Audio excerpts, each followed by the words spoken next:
Hello guys, welcome. The lesson I'm doing today is all about semiconductor devices. So it leads on. It leads on from the Learn Objective 3 for Unit 19 for the HNC, HND, and it also lends itself towards the Unit 19 for the Level 3 students for the electronics.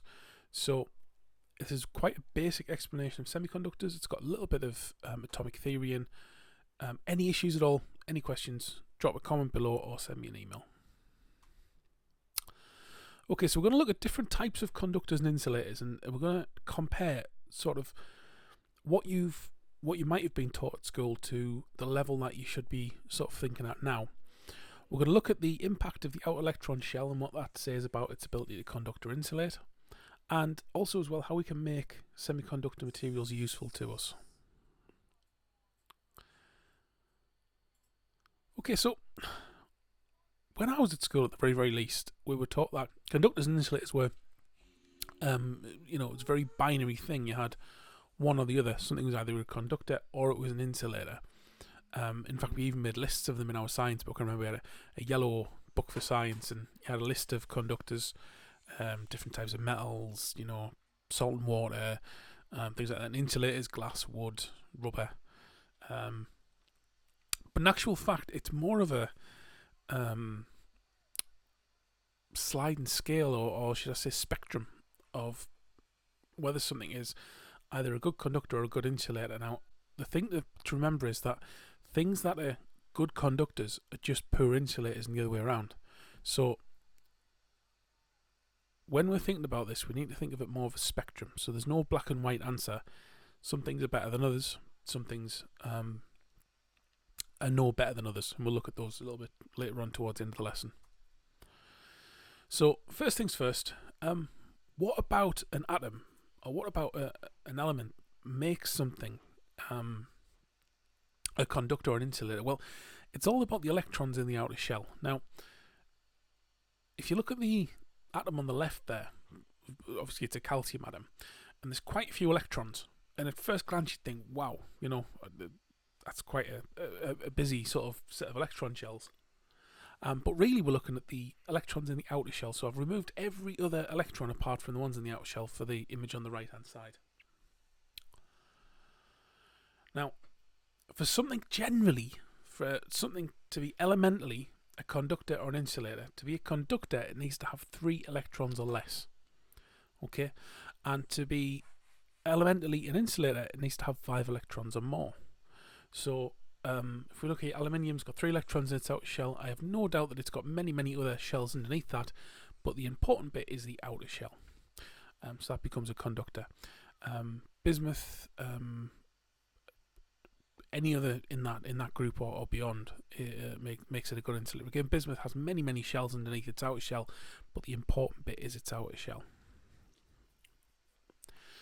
Now, before we start talking about conductors and insulators in a little bit more detail, we need to appreciate what current flow actually is. Now, when I was at school, I was taught that current was electrons jumping from atom to atom, which is technically true, but it's less of a jump and more of a push. So it's a little bit like stood in a queue. If you don't move fast enough, the people behind you tend to push you along, and that's what happens with current. It's electrons being pushed from atom to atom rather than jumping from atom to atom. Okay, so the technical definition for electrical current is the flow of electrons through a conductor. Again, we've already said that. You could say that it's a flow of electrons through a poor insulator, couldn't you? So yeah. So just a quick recap, guys. 3 electrons or less make it a good conductor. 5 electrons or more make it a good insulator. The way I think about it is, if you're sitting around a round table with 4 chairs, right? So you've got, 2 people facing you. 1 person facing you, 2 people either side, wherever you sit. All right? But you're sitting on your own. There's you, the little orange triangle, sitting on your own there around the table. Now, really, there's 3 spare chairs there, isn't there? Right? So if somebody was to come along, say you look out the corner of your eye and you see one of your friends carrying the lunch over from the cafeteria, and they want to come and sit down, well, there's plenty of room for them to do that, right? So there's 3 chairs that they could possibly choose from. And in fact, even a third person could join you and there would still be 1 empty chair. So at this point here, we've got 3 people sat down. There's still room for 1 more person to sit down without any issues at all. Okay? The issues come where, out the corner of your eye, you see... Sorry about this, guys. I've got a little 5-year-old off school with me. Yeah, so the problem comes where, if there's 4 of you sat down, and then out the corner of your eye you see one of your friends coming,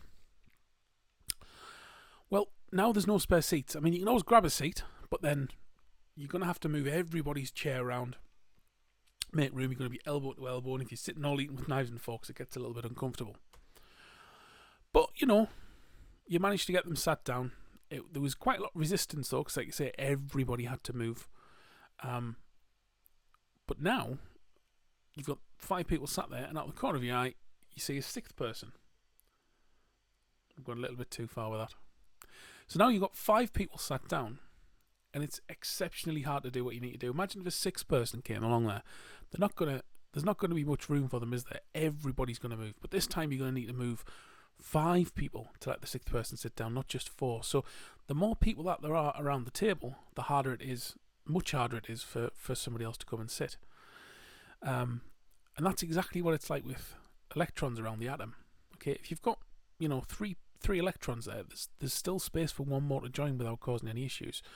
But after 4, any more after that, and you've got to really significantly rearrange the outside of that atom, which uses lots and lots of energy, and it looks like resistance. So it's resistance to the current flowing. Now, when was the last time that it was easiest for someone to sit down? I think I've just said it, actually. When there was 3 people sat there, yeah, we've still got 1 space for somebody to sit down. So obviously that would then make a really, really good conductor. When does it become difficult for other people to join? I would say when there's 5 people there, because that's when it gets significantly harder for any other person to join. Okay, so yeah, so 3 electrons or less, 3 people or less, and it's easy enough for another electron to land or another person to sit down. 5 electrons or more, or 5 people or more, and it's very difficult to put somebody in on that table, or it's very difficult to get another electron in that outer shell. Because remember, it's not just moving people around, you've also got to move the electrons in the shell as well. So, well, you've all seen the periodic table when we were at school, yeah? Now, if you look at the numbers across the top of the periodic table, you've got 1A, 2A, 3A, 4A, etc., all the way up to 8A. Now, can you have a think back to what that meant to you at school? Well, we used to call it, we still call these things the groups. So these are the electron groups, and what it shows is the amount of electrons in each outer shell. So the elements in group 1, hydrogen, lithium, sodium, etc., they only have 1 electron in their outer shell.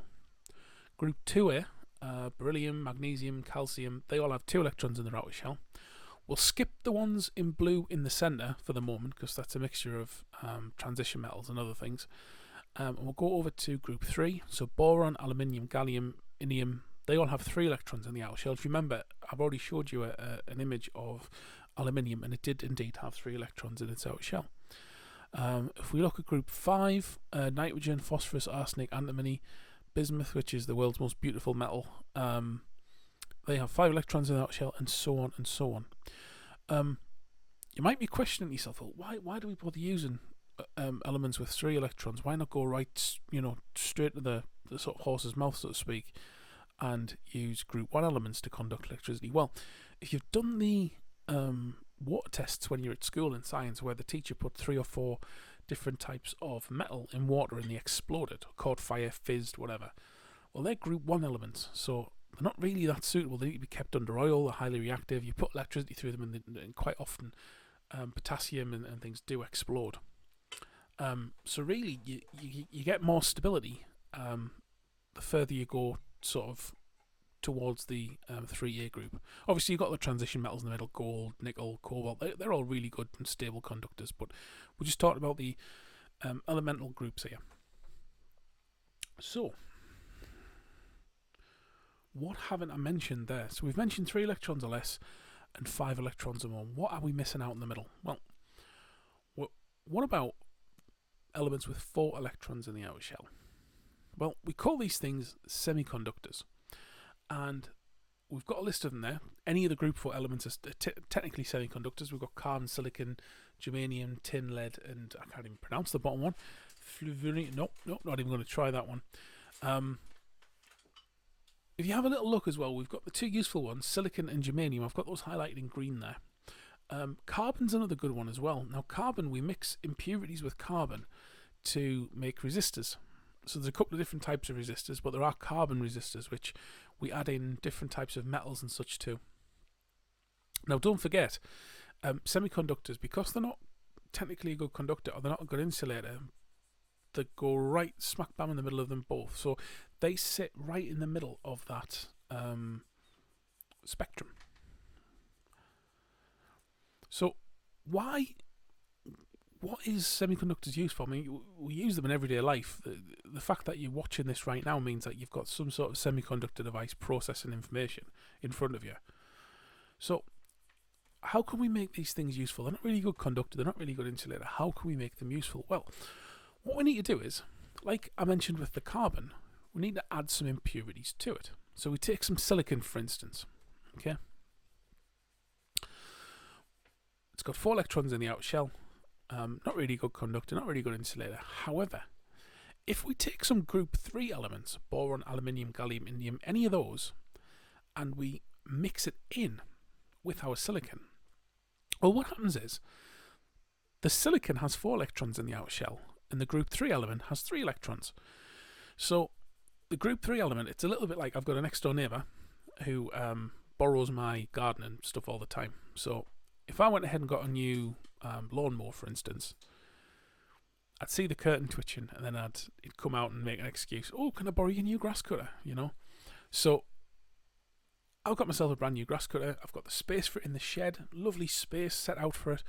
But my next door neighbour's borrowed it, and he's got it for the full day. So it's a little bit like aluminium and silicon. Silicon's got an extra electron. That electron is the grass cutter. The aluminium's the neighbour. He wants to borrow it, so he's going to make use of that electron, make use of my grass cutter.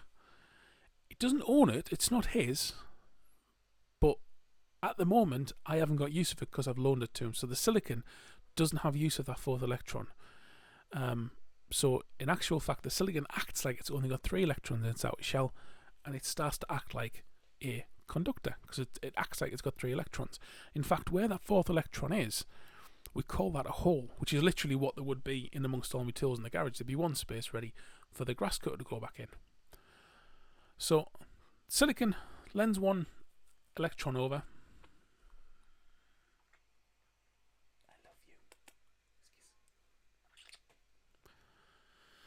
The silicon lends one. The silicon loans 1 of its electrons over the aluminium. The aluminium acts like a semiconductor itself, but there's very little aluminium compared to silicon. However, the silicon, being the more dominant atom here, it looks like it's only got 3 electrons now. It looks like it's a conductor. Now remember, electrons have a negative charge. So we've got all of our positive charges in the centre and an equal amount of negative charges around the outside. If we take one of those negative charges away, all of a sudden our silicon is more positive on the centre than it is negative on the outside. So we say that that's become a positive type material, or p-type. So silicon that's been doped with group 3 elements is a p-type semiconductor.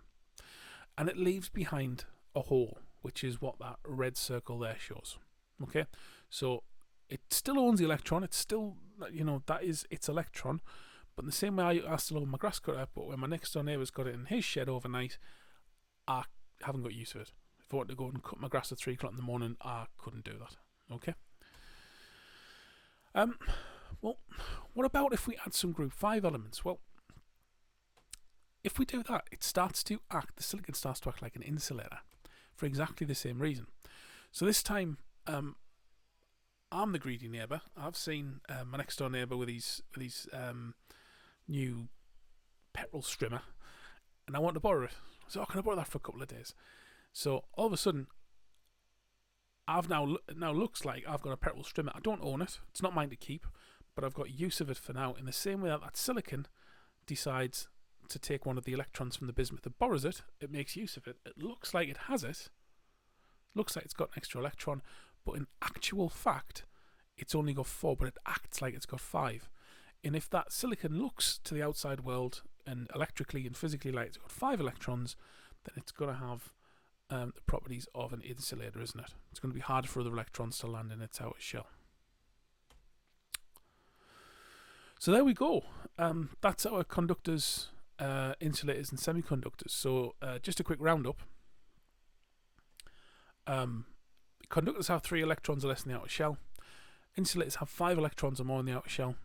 Semiconductors have 4 electrons in their outer shell, which makes them not really that useful for anything, but we can change the properties of the semiconductor simply by adding impurities to make it more useful to us.